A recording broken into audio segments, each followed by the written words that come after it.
એક યુવકની ઘાતકી હત્યા કરી નાખવામાં આવી છે.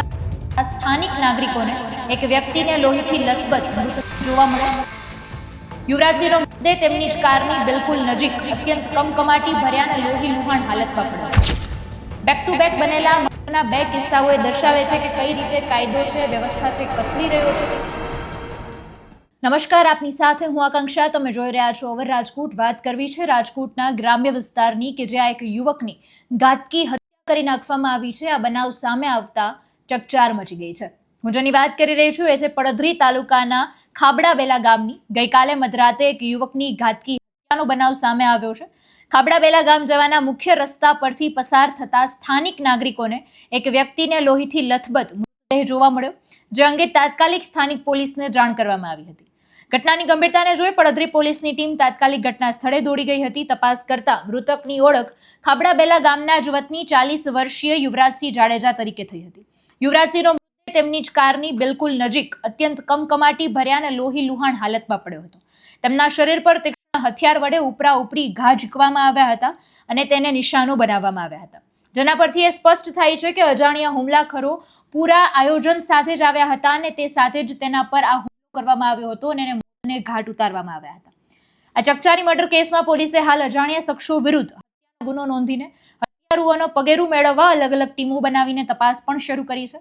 જોકે આ સમગ્ર પડધરી તાલુકામાં સ્થાનિક પોલીસની કામગીરી સામે પણ અત્યારે ગંભીર સવાલો ઉભા થયા છે. સ્થાનિક રહીશોમાં થતી ચર્ચા મુજબ આ એક જ અઠવાડિયામાં ટૂંકા ગાળાની અંદર જ પડધરીમાં થયેલી બીજી હત્યાનો ઘટના છે. બેક ટુ બેક બનેલા મર્ડરના બે કિસ્સાઓ દર્શાવે છે કે કઈ રીતે કાયદો છે, વ્યવસ્થા છે, કથળી રહ્યો છે.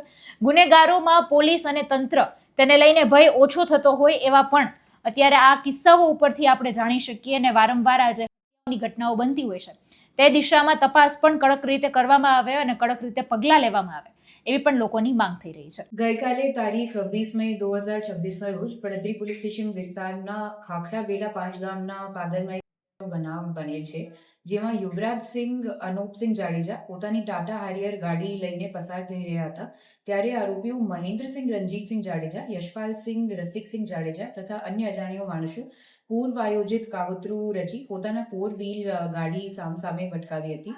ત્યારબાદ આરોપીએ ગાડીના ડ્રાઈવર સીટમાં બેઠેલા યુવરાજસિંહ પર છરી વડે ગલા તથા છાતીના ભાગે ઘા મારી ઈજાઓ પહોંચાડી અને એમને નિપજાવી. આ મામલે પડધરી પોલીસ સ્ટેશનમાં એક BNS કલમ 103(1) અને 61(2) મુજબ ગુનો રજીસ્ટર કરવામાં આવ્યો છે.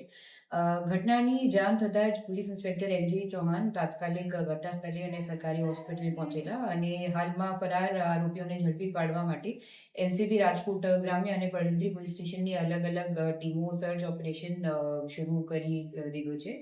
કેસની કાનૂની કડીઓ મજબૂત કરવા માટે ફોરેન્સિક PMની પ્રક્રિયા કરવામાં આવી છે અને ક્રાઇમ સીન સુરક્ષિત કરીને કાયદેસરના પુરાવા એકત્ર કરવા માટે FSL, fingerprint expert, dog squad અને ક્રાઇમ સીન મેનેજરની ટીમો પણ ત્યાં હાજર છે. પોલીસ વિભાગ અત્યંત નિષ્પક્ષ રીતે આ ઘટનામાં કામ કરી રહ્યું છે, જેથી ખૂબ જ ટૂંકા સમયમાં તમામ આરોપીઓ અમારી પકડમાં હશે. સમગ્ર મુદ્દાને તમે કઈ રીતે જોવો છો એ કમેન્ટમાં જણાવજો. ફરી મળીશું. મને રજા આપશો. નમસ્કાર.